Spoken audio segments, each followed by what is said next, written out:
Hey everyone, welcome to Catalyst Energies. My name is Dee. Thank you for joining me. I'm so grateful that you're here for the Daily Medicine transmission for June 17th, 2021. And we are hopefully embracing the beginner's mind today.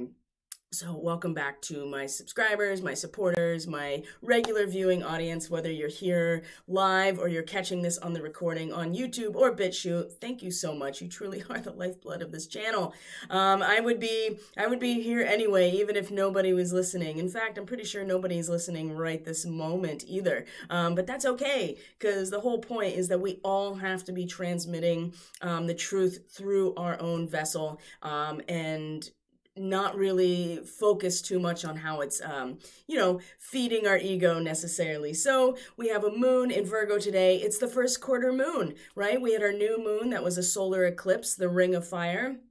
And today is the first quarter moon, which means it's going to square a Gemini sun. Moon in late Virgo, squaring the Gemini sun. It's very mercurial, very much in the mind, and we still have Mercury retrograde. And I assure you, as you're going to see, that the full energy is at the center of today's energy. And the beginner's mind is represented by the Fool, that moment of pure instinct and innocence, right? Living in the present, that singularity, the 0 point energy. When I was, before I came on live, I was working with my bowl, my Tibetan bowl, or my singing bowl, which is it's at concert C, right? So you're looking at the root chakra, maybe a little, about 200 to 300 hertz, right? And so I was working this, just to kind of get myself in the zone and get grounded, of course. And it occurred to me in that moment that finding the tone, and as it comes about in its growing nature, as you are working with the bowl, you do find that 0 point in the midst of this tone. And all of these, I keep thinking about the whirling dervishes, right? As I'm using the wand and spinning it around the rim of the bowl, and really, working to catch it right at that moment, that then it grows and grows. And it's a practice, right? It takes time, and it takes some technique and skill, which is, a very third house and Gemini thing, isn't it? But that moment when it catches and it starts to grow and grow and amplify, and all of a sudden it's taking over your entire essence and being. I keep thinking about the whirling dervishes and how that's really what they're doing as well. And it's really about getting to that 0 point that is the point of creation in some ways, right? The beginning and the end, from Pisces into Aries. Or the Fool is also the Uranian, and Mercurial element together. Curiosity, trusting your instincts, and being present in the moment. So as we embark on today's astrology and just the general energy of today, this beginner's mind is really at the center of all of it. And are we going to embrace it, or are we going to resist it? And this embracing of the beginner's mind, we will definitely feel it, right? We're going to feel the tension that this is creating when the sun squares the moon very late tonight on the East Coast, 11:30, 11:45. Roughly, the moon is going to square the sun at 28 degrees Gemini and Virgo, and then immediately go void, of course, and then we'll be entering Libra tomorrow. So we will be feeling into this crisis in action that the first quarter square represents. What are we going to do? And it's not a matter of doing one thing or the other. And as I go into the astrology and get more specific about it, you'll start to see what I mean, in terms of it's not one or the other. These things are going to collide in their cross purposes, and it's our job really to lean into that discomfort and allow ourselves to change, because these aspects, both being ruled by Mercury, both in opposition to each other in terms of a sun and moon, right, representing the polarity within us, right, the sun being the masculine fire aspect, and of course the moon being the feminine and the water aspect within us. That is being very strongly highlighted today. And it's, like I said, it's not a matter, there's no resolving these squares. It's really about leaning into the discomfort that is caused in regards to their tension, and learning from it. And when we can incorporate a beginner's mind, if we can trust our gut, if we can be willing to take the step off the cliff with full trust and knowing and being present in the moment and accepting, the full range of possibilities in that moment, I think that we can really allow ourselves to let go of any extraneous baggage in our minds, because we are talking about Mercury rules Gemini and Virgo right now. So utilizing our mind, not just for the accumulation of information, but assimilation, as we talked about with the solar eclipse, of course, and also too with the ability to analyze and put things where they belong and be organized in our minds, and using our minds to organize our actual lives, right? To institute good practices, good routines, right? Healthy routines, not even good, healthy routines, that whole idea of self-care, and what that means. And it's usually not as glamorous and luxurious as it is often thought about, right? Self-care usually means doing the thing that you don't necessarily want to do because it actually is good for you. So we're going to be feeling into this today. And there's just so much resistance in the mind and the ability to assimilate information and communication. And we're going to keep getting bombarded, I feel, with so much information. Now, the reason that this is coming to a head, I think, is because we have the solstice on Sunday, right? The sun enters Cancer. This is a decision point, because once we reach the solstice, especially the summer solstice, right? Let's talk about it from that perspective, but you can relate it to the winter solstice as well, which is what's happening in the southern hemisphere. At the solstice point, you reach a peak, right? And it signifies that you reach this moment of peak, and there's only one other way to go, which is back into the contraction. And so where we find ourselves at the moment of this solstice with the sun, where we're expressing ourselves, is in fact a moment of decision. And we have to live with that decision as the year starts to wind down, because the Cancer archetype is in fact about the stabilization and the root to the core of who we are. And we plant our flag, right? We make a decision, and there's a point of no return once we're born into a family, right? Once we make a decision about where we want to belong, where our safety net is, and who we are loyal to. That's a big Cancerian energy as well. And when we express ourselves in that moment at the solstice, we live with that throughout the rest of the season, up until at least the winter solstice. And then we get the opportunity to then start building up again, right, into that yang energy. But the solstice is the beginning of the yin period. And like I said, we're going to have to live with where we plant ourselves. And that was really clear last year, because that was our summer solstice was also a solar eclipse, a total solar eclipse that actually went through Wuhan and Hong Kong and Taiwan. If you remember, I talked a lot about it at that time.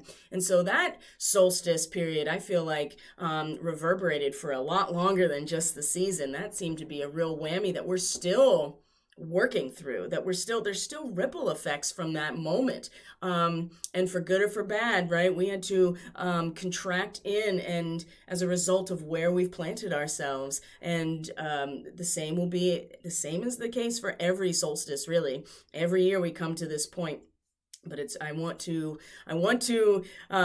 stress that is the energy of the solstice. We reach this peak of activity, and even though it's still going to play itself out over the weeks and months of the summer into the fall, into eventually the winter solstice, we do have to recognize that where we ultimately stabilize ourselves energetically, in terms of physical home, right, where we find ourselves planted, this is going to be where we in fact are for the rest of this cycle. And so the beginner's mind is really going to help us be present and be in that 0 point, so that we know how to I would say, so we don't overthink it, right? Don't overthink it, and don't underthink it, right? You have to be ready to act. And we're going to see in the reading today that even though we have time and we can really slow things down and be methodical, it is time in some ways to step out. And we talked about this yesterday. That throat chakra is so directly connected to our metabolism through the thyroid, that especially where asteroid Ceres is right now, it's being able to transmit, being able to express ourselves when we shut it down. Our metabolism is so intricately connected to that we also are shutting down our ability to assimilate in a healthy way, that digestive fire, because our metabolism and our digestion is very much about like a very basic fire. So when we don't express ourselves, when we are not allowing the communication, the data to like move through us and to trust the moment, then we do shut ourselves down. So let's look at the chart. Let's see what we're working with as our moon is finishing her transit of Virgo today, and then we'll look at the reading. So if you're new here, thank you for joining us. We do astrology, we do an intuitive reading. This is a daily transmission, and there's a lot of content that addresses, these cycles of time and these fixed points in time and how we're going to ride that wave together. And so it's so great to have you here. And as I always like to remind people, is that whenever you interact with content like this from an independent content creator, you actually do support their work. All right, so here is our chart for today, the 17th of June. Our moon is in Virgo. So let's, where are we here? All right, let's take a couple steps back here this morning. So we had the moon in a square to asteroid Juno, who's retrograde in Sagittarius, and we've talked about this many times, as she's going back through this territory and really giving us the impetus to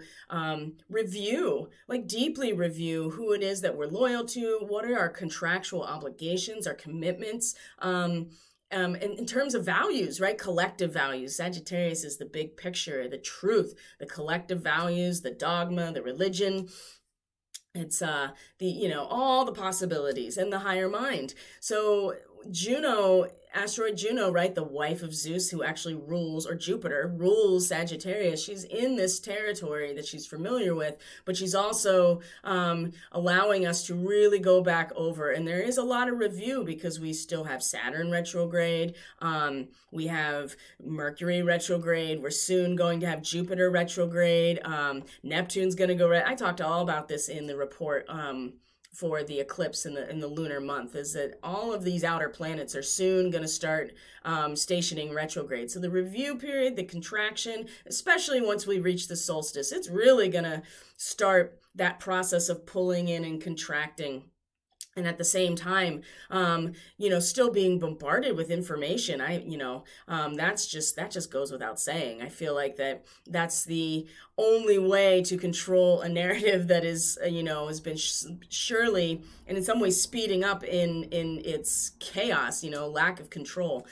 So the moon, right? The moon was in a square earlier this morning, a square with Juno. So for as much as we are really reviewing our contractual obligations to these collective paradigms, right? And getting closer and closer to the South Node that she is going, because Juno is retrograde, the asteroid is retrograde. So she is coming closer to the South Node, coming closer to Antares. This moon in Virgo, it's moving through this process right now where we're each individually and personally really seeing our character and seeing where it's developed from. It's not something that we are solely responsible for creating, because when you get to the Virgo time, you realize that you're part of a longer and more expansive line of an ancestry, a culture, right? If you want to talk for like plants, for instance, you're part of a genetic line of plants, right? Because the seed grows into a plant that then is fertilized and creates fruit that holds a new seed. So it's a consistent process. So in some ways within us, this square here is giving us, the moon is like, we get some measure of, we've been given some type of heirloom, right? Something that has come from the past that we are now engaged with, or that we are starting to flower from, right? The flowering of all of this line of ancestors, of culture that Virgo ultimately does represent, because again, you don't do this all in a vacuum. You're part of a lineage in terms of your growth and the flowering of who you are. So there's, on one hand, the square here is like, well, who am I accepting this from? What is the lineage and the culture and the ancestry that I am committed to, and that defines my larger cultural paradigm? I think the square is really putting us in a position to question this. Of course, it's a square, right? You lean into it and you change, and you renegotiate within yourself or ourselves who it is that we have been betrayed by, who it is that we are responsible for. Like, do we, the cultural paradigm and the collective belief system and value system that we've been giving ourselves to this whole time, are we obligated to do that? Have they held up their end of the bargain? It's really these very deep questions about, and especially close to the South Node, we know that this is what we need to let go of. So the moon is the discomfort with this square to Juno is certainly having us go very deep into, what is the lineage that we are part of, and what is the lineage that we're going to accept, some sort of heirloom, some sort of physical representation that has been crafted over time, right? This is important because this is a personal experience with the moon. And Juno, sometimes Juno has this Libra quality because she does represent contractual balance as well. So, what's right for us and who we are part of, what lineage we're part of, is possibly very different than the larger collective paradigm that we think that we've been part of, and if we should. The sun is going to quincunx Pluto today, by the way. It's happening pretty much, right now. It's already happened as of 4 a.m. Eastern Standard Time. You can see the sun is at 26:22, Pluto retrograde 26:15, so it's already past it in its quincunx. But there is a moment of adjustment right there, because in this degree of it's as we move through the archetype of Gemini, and as much as it's this consistent contraction and relaxing, right? We're polarized, we're unified. We're polarized, we're unified. It's the experience of moving through the dialectic, through the spectrum of it, seamlessly. This is what the Orion starseeds, again, this is their wheelhouse. This is the realm of the magician, right? Because there's no it's your nervous system interacting with the environment and consistently experiencing the pulsation of polarity. Now, this degree is about the repolarization that comes from stepping out of your own encampment, right? Where you feel secure, where you feel safe, where you feel familiar, and stepping into a much more mind-oriented structure. It's like a gypsy stepping out of the encampment into like a modern city. And it's specifically because you can't live, again, in a vacuum. It's a consistent dance of working with the polarity. Now, the quincunx here is that Pluto is doing the Pluto thing, which is just destroying all of the ways that normally our culture has developed in order for us to ascend, right? To get to this top of the mountain, to have this upreaching experience. Pluto's coming through and just mulching it all. Because or sometimes it feels like a mudslide, right? Like a landslide that's just wiping out all the trails, and it's just like, oh shit, how do I get up there now? All of the worn path that had been here for generation after generation is no longer even accessible anymore, and this is much more of an internalized experience. One thing I did say earlier is that Pluto is going to retrograde back to where it was in March 2020, which is absolutely true, but it has since, come back to that degree later than that as well. So I don't want to give the false impression that it's only that place. There's another cycle that happened since then, where Pluto was at 24 degrees, and that's where this this retrograde is going to. So I'll speak to that more when I'm prepared to do so. I just wanted to put that out there, but it still is going to retrograde back to the same degree it was in March 2020. So there is a reverberation, right? You have an echo effect or a ripple effect. Anyway, so the quincunx is, Pluto's doing Pluto's thing, whereas the sun is like, representing this full expression of who we are in the ability to reach out, to bridge the gap, to step out of the comfort zone and repolarize ourselves. And so when everything is falling apart around you and the matrix is like crumbling right before your very eyes, especially in terms of the way that we're supposed to reach the top of the mountain, quote unquote, it can be really disorienting to then also identify yourself with this ability to still bridge the gap, right? So this is also something that is still going to be, this is going to be an issue throughout the day, this quincunx. And again, it's just an opportunity to adjust ourselves. I'm not saying that it's one way or the other. So, and then we have the moon in a trine to asteroid Ceres, right? This is, we're going to start really confronting the very primordial parts of ourselves, right? Moon in Virgo, really feeling into it. And Ceres is over here now. And this connection, this trine, and the moon is still in a trine to Uranus. That happened very late last night, early this morning, this trine to Uranus. But now this trine to Ceres, as it moves from the first half to the second half of Virgo, which is the difference between the characterization and then our education, right? Our training, our training process. We have to confront like the wild primordial part of who we are, right? That we've come from the earth, that we come from nature, that there is a part of us that is very connected to the animals, for instance, and we have to face that head on. When we do so, we can access.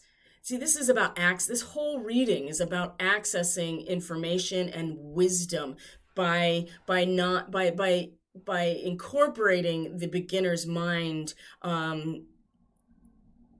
identity and the space of it, just that 0 point beginner's mind of total trust and total presence.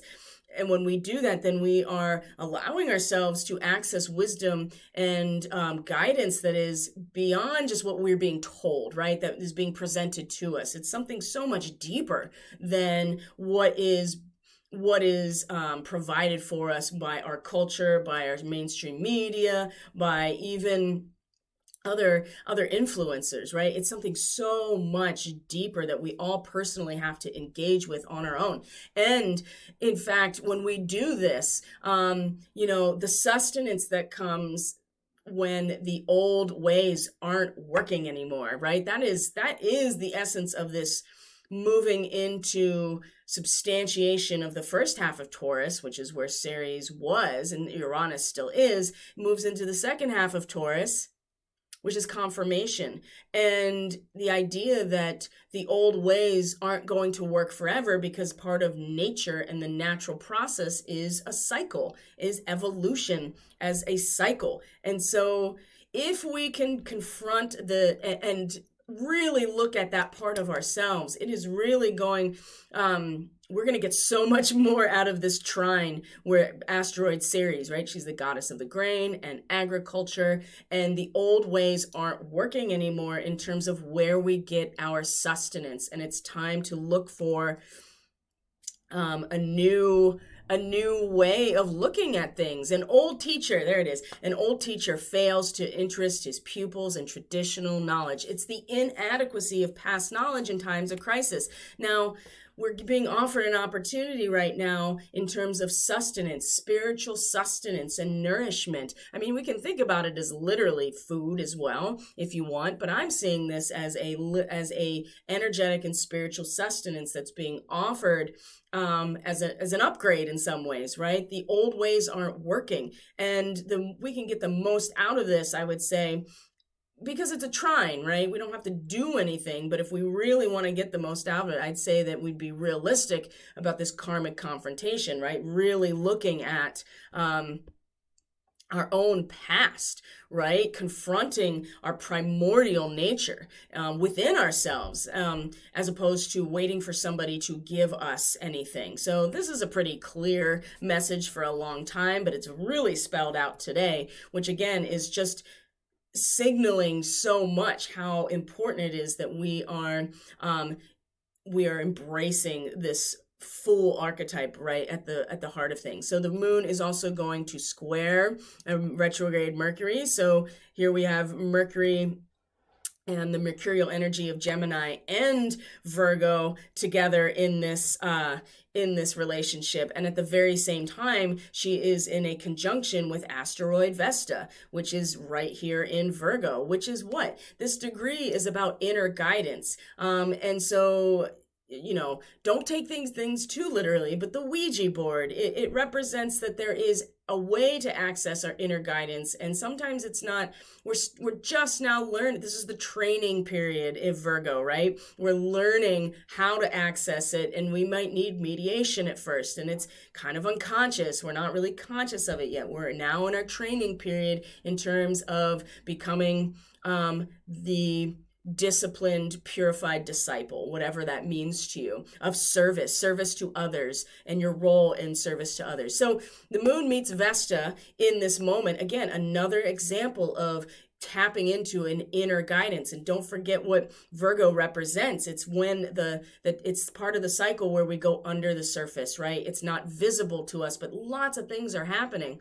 And we don't see the real results until the fruit has really ripened, and then the seed is exposed. And that happens later in the harvest, right? That Libra time. We'll get there. The moon's coming to Libra very soon. But the square to Mercury, again, we really are insulating ourselves mentally. And it's not to say, and I talked about this yesterday, it's exactly the same type of energy that I talked about yesterday.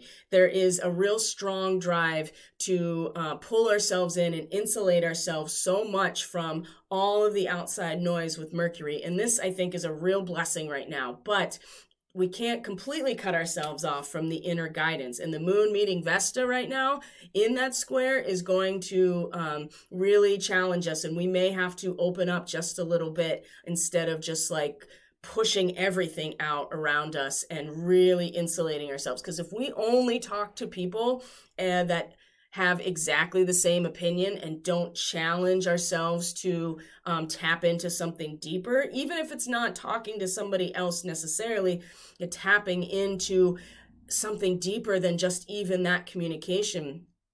If we don't do that, I mean, we really run the risk of being so insulated that we can't assimilate anything, right? We're not taking in anything new. We're just recycling old energy, and that's not healthy necessarily. So there's a balance here. And this discomfort, again, with this square is going to become, it's going to be obvious, to a certain extent. And this is where we learn, how do we insulate ourselves from all of the bombardment? And at the same time, how do we allow ourselves intuitively to tap into inner guidance? And Vesta is supporting this process because she's the fire. She's the flame of our spiritual creativity and our transformation. She is the fire within our soul, and it is the spirit. So we're getting a lot of there's an element here of that fire burning at and again, the metabolism, right? And I think about the hearth fire. It could be in some ways, and maybe it is. I haven't really gone very deep into this. This is just kind of occurring to me that hearth fire that is worshipped in some ways in more ancient societies, especially Greek and Roman, as we're talking about these deities that are connected to astrology, but I'm sure you're going to find it in all cultures in some way, shape, or form. That hearth fire really probably is our metabolism, right?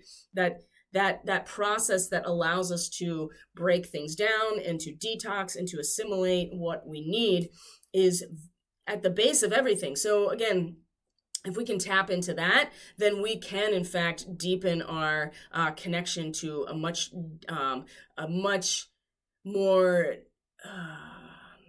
a wisdom that is beyond just what signals we're getting in our immediate environment, if that makes sense. But the insulation is important. And this is why the retrograde Mercury is really, can be a real blessing right now if we use it that way. But we don't want to cut everything off, because then again, we don't allow ourselves the access to something way deeper, ancestral knowledge, right? Our own multidimensional experience is part of this as well. So this is all eventually leading up to this first quarter square. But then look at this. We have the moon then comes into a sextile with Venus in Cancer.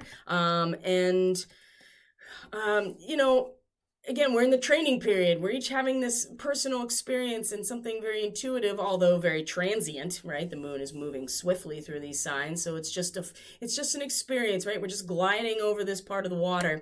None of us is truly alone, right? We are all kind of working towards this spiritual goal, and we can do it in a group. I mean, this is certainly a where we go one, we go all concept, right? Emulation rather than competition. We are being inspired by each other to get to this one goal of spiritual rebirth, essentially. And so it's this race, but it's not a race of competition. It's that we're working together as a team and making each other better as a result of our collective singular effort of this spiritual revival, really. And so this Venus in Cancer today is really like, in our relationships and our projects, there's something there that is going to be sanctified, or is going to be a productive aspect of our very material, palpable world. Whatever we love, whatever's valuable to us, projects and relationships and our material resources in any way. There's a sanctification that is coming when we allow ourselves to be stimulated from the group working together, right? Emulation rather than competition. And this is an investment, right? This is a sextile. So it's harmonious, but if you want to get the most out of it, you have to take these two aspects and apply them to each other.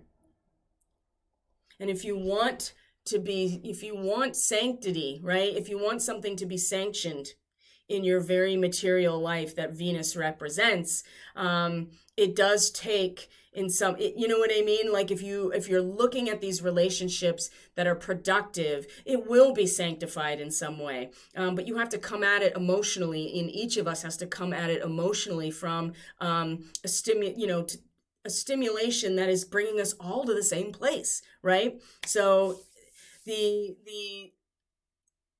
other side of this is that we keep banging our heads against the wall, all competing against each other in terms of I have the most information, or I know what's going on, blah, blah, blah, blah, blah. So all of those things are working against us. And so this sextile is a really good opportunity today to activate and sanctify these really cooperative relationships that are seemingly built on competition. But remember, Orion starseeds, they love the competition because it makes them better at their skill set. And in fact, we can learn from each other as we're all part of this team together. So the moon is going to oppose Neptune. Oh boy. This is going to be interesting, because where Neptune has been sitting and is going to go, I think it's going to move into the next degree and then station retrograde very soon. This degree is about the centralization of our personality, and with Neptune there, it's making it unavoidable, and in fact, it's dissolving everything else around us except for this one centralized location within us. How do we integrate all of these parts of ourselves and be realistic about our who we are, be realistic about our limitations and our strengths, and be able to focus that energy on our dharma, like to fulfill our contract. Neptune is taking away all ability to anchor ourselves into anything else other than this process. Now, this opposition with the moon, which is pretty much in a T square with the sun, with only a 3-degree orb right here. So we see that the sun is going to be the release point in some ways for this opposition. But there is a certain amount of innocence that the moon wants to enact within us, right? We get to, and there's our beginner's mind, right? If we're really going to be coming at this spiritual revival, our own spiritual progression, whatever that means to us, there is a certain amount of looking at it from an innocence perspective, like being open to and keeping this vibrant and simplistic mentality or feeling at the core of us, especially as we are being tested. And Neptune in Pisces is definitely testing us because, in fact, there's nothing else for us to grab onto other than the things that slip through our fingers. It's so nebulous except for this central, this little island, right, that represents that part of us that has the 3 aspects of our personality that need to be integrated and centralized in order to come back into a new cycle, right? The end of Pisces into Aries. You can see that there's the beginner's mind is really, really going to be how we find the midpoint of this opposition. And especially when the moon comes around to square the sun, which it will do, like I said, much later. But first, the moon will trine Pluto retrograde, right? So we also have this and good old Pluto doing what it does best. And again, it's tearing down, it's destroying, it is is the death of everything that this society and our culture and our matrix of reality has created in order for us to make this climb up to the pinnacle of our society. It's being destroyed and taken away so that we can transform, right? Pluto is the soul's power of transformation ultimately. So the moon in Virgo in a trine, right? That 120-degree angle that requires really nothing from us to be supportive, right? We just have to, acknowledge that it's in place.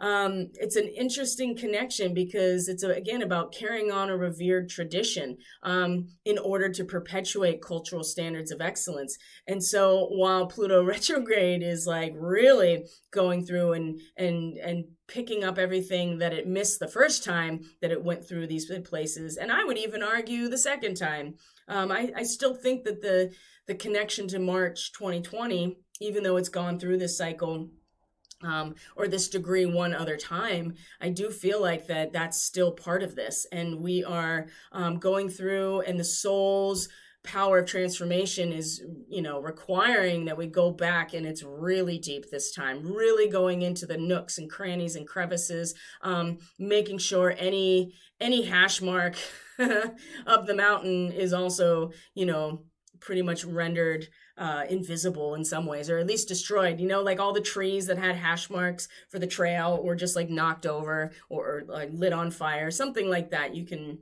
however you want to wrap your mind around this idea. But the ability to carry on a revered tradition in order to perpetuate cultural standards of excellence. And so we're going to have to just, again, it's going to be an issue where we collectively just have to accept that these things are actually supportive of each other. And when you have a moon trine Pluto, just normally, this is accessing some very deep emotions and accessing some very deep intuitive and psychic places because that is the moon, our ability to access these places. And when it's in a trine to Pluto, you're getting into repressed feelings, you're getting into very deep under the surface, the aspects that are often hidden from us but ultimately are the soul's power of transformation. So again, when there's one, on the one hand, things are being destroyed. On the other hand, we have the opportunity again to really connect into a tradition that can perpetuate cultural standards of excellence. We don't have to necessarily connect to the tradition of the culture that is being destroyed. It's something, again, it's something deeper. It's something deeper than what this matrix represents. And again, this is going to provide this opportunity today as we move through this Virgo moon time. And then from there is when the moon comes into a square with the sun at the end of the day and then goes void off course. So are we going to seize power in a time of decision, right? This is really where the moon is, because late Virgo is so, it's like having a direct, you've done so much of this work that you have a direct, channel, right, to source, because you have disciplined and conditioned your body. You have followed the path of discipleship to the point where you have become, the agent of this divine energy of access to source, creator. A bald-headed man who has seized power, right? The bald head is like unmitigated connection to source, nothing insulating it, nothing in the way, just direct, open crown chakra. And when it's a seizing power, it's your personality that can step in a time that it needs for a decision. And the real question is, and the real energy of this square by the end of the day, right, that we're really going to have to lean into, is that do we seize power within ourselves, or well, what are we going to do? It's not even either or. We're going to feel the tension of these two energies within us emotionally, wanting to seize power within ourselves, or with the sun, how we express ourselves. It's really about bankruptcy, and how bankruptcy releases us from the society, gives an out to release us from unbearable pressures, freeing us for new tasks. This is the essence of this square today, and it's a crisis in action. What are we going to do? And we are, if we embrace the beginner's mind, it's still going to be a little, it's still going to be combative. There's still going to be some renegotiation probably within ourselves. But if we can embrace the beginner's mind, right, that being in the present moment, trusting our gut, then we're going to know what to do in this moment. There's no way to say for sure what it's going to look like, because that's different in everybody's chart. So, but what I will say is that there is a sense of consolidating and seizing power in a time that needs it, right? It's not to say that it's or inappropriate seizure of power. It's the fact that this individual has now come into direct, connection to source by creating themselves as a vessel to receive it. And when it's time, they just step into that power. But that's within us. That's a moon transit, right? That is a moment of feeling that way, whereas the sun is the shining of our own light and the expression of who we are. And that's really about just letting go. That's the full stepping off, isn't it? The full stepping off the cliff, and realizing that bankruptcy is society giving an overburdened individual an opportunity to begin again. Oh my God. There are some very specific things that I've been following, and not everybody is, but there are certain things, and if you are following it, you know exactly what I'm talking about. People are going to have to make a decision by the end of today if they're going to take the out and allow themselves to begin again and be the fool, or if they're going to, have that, give into that moment of their moon, of their feeling and their emotions, and try to seize power. The awake and aware person of this energy is going to understand that they're going to learn and change as a result of this tension. But otherwise, we're all going to learn and change from this tension. And what are we going to do about it? And so it's going to have an impact once the moon comes into Libra, for sure, because then we have to work on, finding balance within us. So let's look at the reading today, guys, and see how this all plays out. So it doesn't seem like people are coming on live anymore now that it's later, but I personally enjoy coming on later, so it doesn't really matter to me. So let's see here. We're going to take this out. And we're going to go right into this reading. So as you see, the Fool is at the center of this reading. And there's a lot of mental energy here. We have a lot of scrolls. We have a lot of swords. We have the Hermit on one end, which is Virgo. We have the Fool, which is very much Uranus and Mercury kind of together. Uranus is very much the Uranus aspect is the Fool, and of course the Star card is the Aquarian card, but it's putting these two aspects together of Mercury and Uranus that really make the Fool. We have the Princess of Swords, which is really gonna challenge us in the onslaught of information and our ability to assimilate it or push it back or whatever. But we see even on the axis of our power here, the 4 and 6 of Scrolls. I mean, we have to really decide if we're going to keep digging into our trench, right? Those neural pathways that are so strong. Are we going to keep deepening the groove of the same mental trajectory, or are we going to allow ourselves to mature and to be ready to open up? So let's go through this one piece at a time here. First, we have the Hermit, the Virgo card, right? But it's reversed. This is our causal factor coming into the moment. So, of course, when you have any card reversed, it can represent, that the energy is not fully expressed. It can be an inappropriate expression of the energy. Maybe it's something we just need to pay attention to more. And I would... and with the Moon here, I would definitely recommend that not only we pay attention to this more, that the Moon is having this be a very internalized experience. Now, it also can mean, when it's reversed, that we are not consciously accepting this introversion, but it feels like it's being foisted upon us, right? There's a loneliness. We're not stepping back from social interaction by choice as a result, as a means to work on ourselves. We're doing it out of resentment, and we're lonely, right? As a result, there's bitterness sometimes when this is like this, numbness, right? Just being totally checked out, and not connected to anything, or running away, right? We think it's escapism, right? It's bypassing. The Hermit reversed, honestly, feels like a bypassing, all right? And so when it's upright like this, it is not a bypassing. We are choosing to go into the darkness and underneath the surface of who we are in order to condition and train and discipline ourselves, get those right actions and routines on point here, right? Bring them into our routine and our daily lives. But when it's reversed, this bypassing is really can be really strong, and it's Saturn. This card, as much as it's Virgo, also is represented by Saturn in Aquarius, and which is retrograde right now.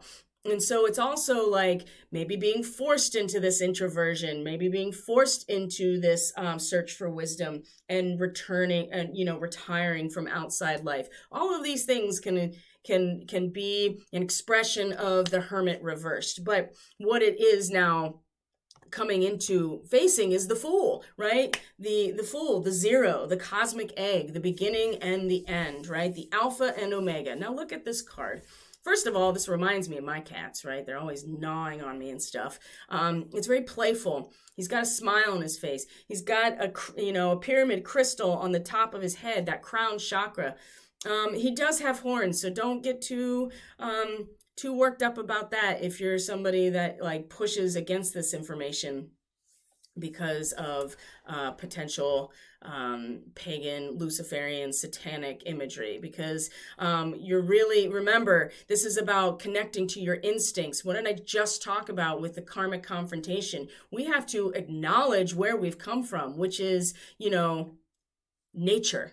Right? And so that part of us we can't take it away, right? We can't bypass that. We have to accept that part of ourselves. And part of that confrontation is how we then train ourselves to become the next iteration, right? To upgrade ourselves in some ways from just a completely unconscious animal nature.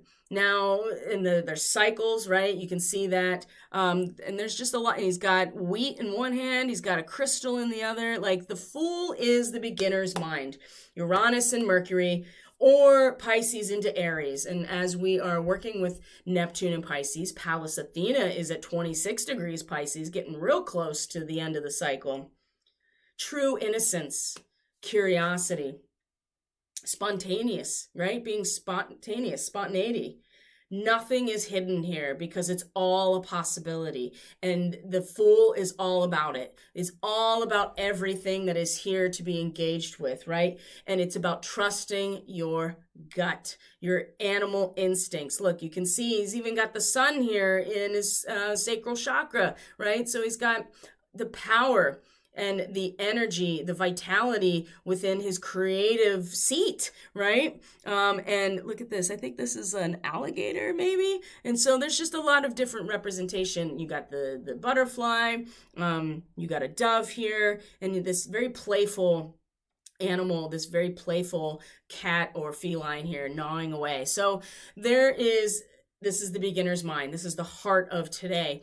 And when you have this reversed, hermit coming as the causal factor facing this can really bring a lot of stuff to the surface, can it? So first of all, this is where it gets interesting. So the Four of Scrolls is our karmic trench, right? Rather than getting out of the trench and digging the next one and planting the field and cultivating for growth, we just keep digging and digging. These are the neural pathways in our mind that are the same thought processes over and over and over, right? We just keep digging and digging. And this is something that cognitive behavioral therapy as more of a mainstream psychology, I guess, addresses, right?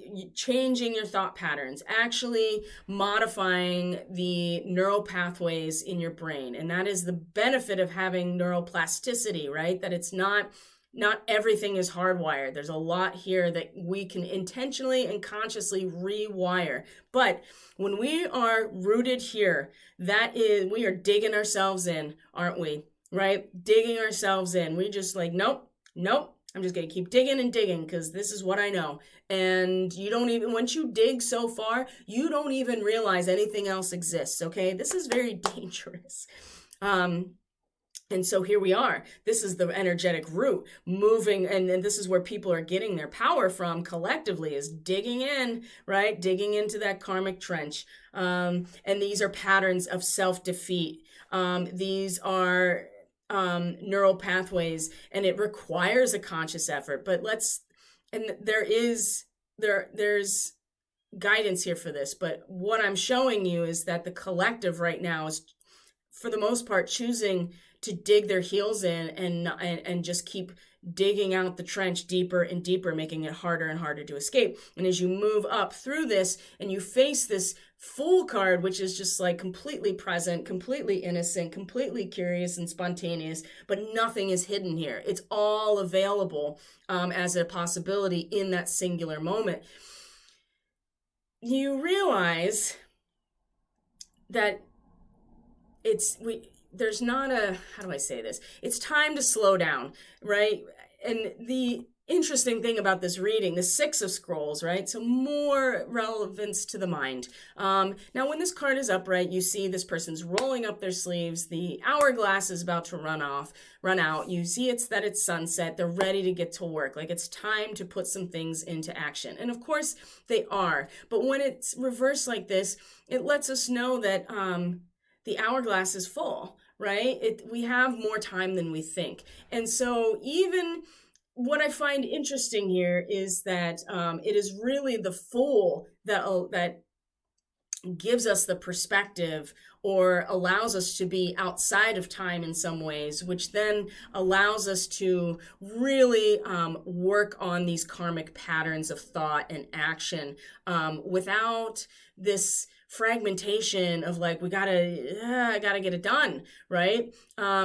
There's more time than we think because the Fool is outside of time. Does that make sense? The Fool is outside of time. and space. It is in the 0 point, just like when doing the crystal bowl, and all of a sudden you have the toroidal field of the sound that is created and everything melts away, and it's just you in the vibration. That is what the Fool offers, but you can only do that by emptying all preconceptions and expectations and being present. And now we can slow down, right? We can slow down, we can expand the time wave in order to get ourselves out of this trench. I hope that makes sense, right? Because it's what is going to lead to the combative nature, and it's going to, is not only this reversed hermit, depending on how we've been addressing this moon in Virgo, right? Of really getting into the depth of who we are and whether or not we're resisting it or not. It's really that we collectively are still rooted in this mental karmic trench, but it is the Fool in this moment that allows us to at least put our conscious attention and awareness towards taking the time to renegotiate, recalibrate these neural pathways, right? To get out of the trench and realize that it's a trench, and allowing ourselves the opportunity to have a completely new experience. And when we can get ourselves to slow down, right? Take some deep breaths, right? Really get into our body and be very conscious of how that whole thought process like cascades. Once we do that, I think we have a better ability to handle what really is coming. So the Princess of Swords is the Venus of the air. These things don't fit together very well, air and earth, okay? Venus representing the earth part, and obviously the air, the swords being the air. So you can see that this individual that really represents the people, either individually or collectively, but our actual, our human interaction.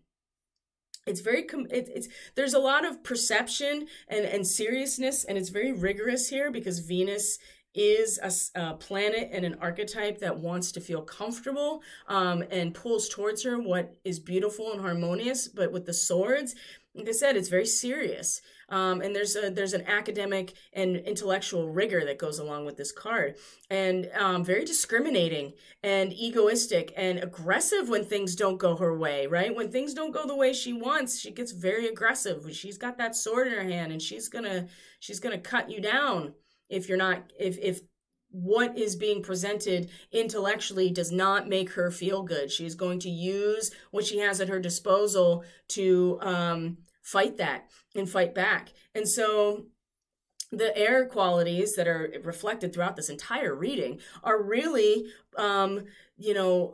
restricted with the earth. And what is the earth? It's the Virgo energy. And so, yeah, there's a part of us that really wants to fly high, that we want to just let it unfold in the realm of air and mind. But we have to deal with the reality of being on earth. And the karmic trench is what really reminds us that there is an actual physical connection to our thoughts, which is our own biochemistry, right? Which is our own neural pathways. So we have to address these things. And it can be really impulsive, but also very curious and also very careful. She's not reversed. So I'd say that we get more of the more positive qualities, to just be mindful not to be so aggressive, I guess, if things are not, if you're being presented with information or ideas or communications that you don't like or are not to your liking, even we can be discriminating, we can be serious and perceptive and curious, but we also have the potential here to actually lash out if we are met with any kind of resistance. So just be mindful of that as we go through this process, and realize that what we're really dealing with here is our own neural pathways of thought, our own limiting and self-sabotaging thought processes. And these are expanded on in so many different ways right now. And it's going to become a little bit more obvious, I would say, when the moon moves into Libra, into an air sign, what this all feels like. So when it comes to guidance, we have the Queen of Scrolls. Okay, so be open and be open to important information and inspiration, right? She is offering us. Now, the Princess of Swords is one thing, but the Queen of Scrolls is tapped right into the Akash, right? You can see that she has this offering for us. So this could be coming from you. This could be coming from another woman who's a communicator that you know, bringing you the option of engaging with this information and a deepening understanding and a readiness to learn. You know, if you can embody this and have this readiness to learn, it's going to allow for this process to unfold a lot better. And then your princess energy, the Princess of Swords, can be discriminating and curious at the same time, can be serious and rigorous, but also kind of innocent about it as well. Although she is kind of fighting back quite a bit. She's got the sword up. But this Queen of Scrolls is about deepening our understanding, having a readiness to learn, accepting the help, accepting the offer of important information and inspiration. Along with that, the camel, speaking of water, because the queen does represent the water element, trust that you have the resources to get through the challenges before you. Identify where you want to go and proceed deliberately, slowly, consciously, right? Camels don't move that fast. I mean, they can, right? But it's really about, you have all the resources, so just get to it. And the resources are coming from this Queen of Scrolls. Be open to an inspiration and information and deepening your understanding from some source, from some person that fulfills this role in some way.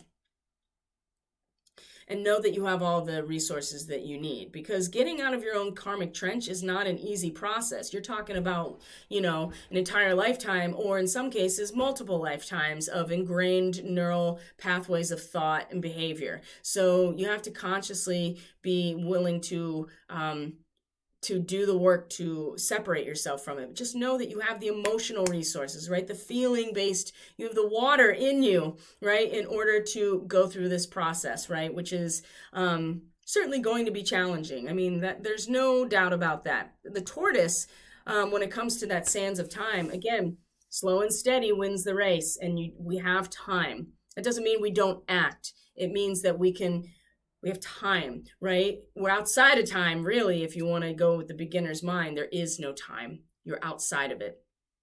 It's not factored into that singularity 0-point moment of total presence. And this says you're too fragmented to do whatever it takes to get grounded. But really, when you get grounded, you slow everything down, right? The heartbeat slows down. Your respiration slows down. Your parasympathetic nervous system kicks on, right? With your breath. You slow down and you are methodical, you are slow, you are steady in terms of where you're going, whatever that is. Get into natural rhythm, right? You don't want to necessarily I can feel it every day. I'm right there. It's like, it's a lot of energy going on up here, and you have to actually take the time to ground yourself and take the time to energetically draw it down so that it's grounded somewhere. Because if you allow it to just stay in this high RPM up here, then you run the risk of just staying in those thought patterns and having them control you. So slow and steady wins the race. And this is interesting because the Buddha prepares is reversed, which usually means it's time to take action. And it doesn't mean it has to be fast when we say take action. It just means that it's not about sitting in meditation necessarily and just waiting. Again, there's that bypassing. It's not about that anymore. Of course, we all need to do this every day, as far as I'm concerned. Take the time to go within. But there's also time that you have to go without. And there's that expression again. And if we are not expressing, then we are compromising our metabolism somehow. And if we're compromising our metabolism, we can't assimilate anything. And at that point, everything starts shutting down. It's not healthy. It's not nourished. We lose energy. So this is more about taking action in a slow, methodical, grounded way in order to take ourselves out of those neural pathways that continue to sabotage us collectively, right? Once the collective, human collective comes to know, not just intellectualize, but to actually know and experience that we are responsible for creating our reality, manifesting it. Once that becomes an experience and not something just intellectualized, that is when it happens, right? That is when the moment of true sovereignty appears. But we have work to do still. And there's definitely some resistance that's going to be had by some people, regardless, especially if they are not willing to step into this role of the fool and just accept it, that we all play the fool at some point. And it's, in some ways, again, just like where the sun is going to square the moon, the bankruptcy is a way to release ourselves from the pressure socially and begin again. And the fool allows that with total openness and total trust. So I'm going to leave it there for today. That is the transmission for June 17th, Embracing the Beginner's Mind. Thank you so much for being here. I truly appreciate each and every one of you. If you're interested in a reading or energy work of any kind, you can go to catalystenergies.net. It's in the description box below, as well as the social media connections. And I'm going to leave it there. I hope you guys have a great day. We're going to do some astrology for the week tomorrow on Friday, and get ready for our upcoming summer solstice. Okay? Have a great day, guys. I love you. Take care of yourselves. Don't be afraid to embrace that beginner's mind, and we'll see you tomorrow. Bye.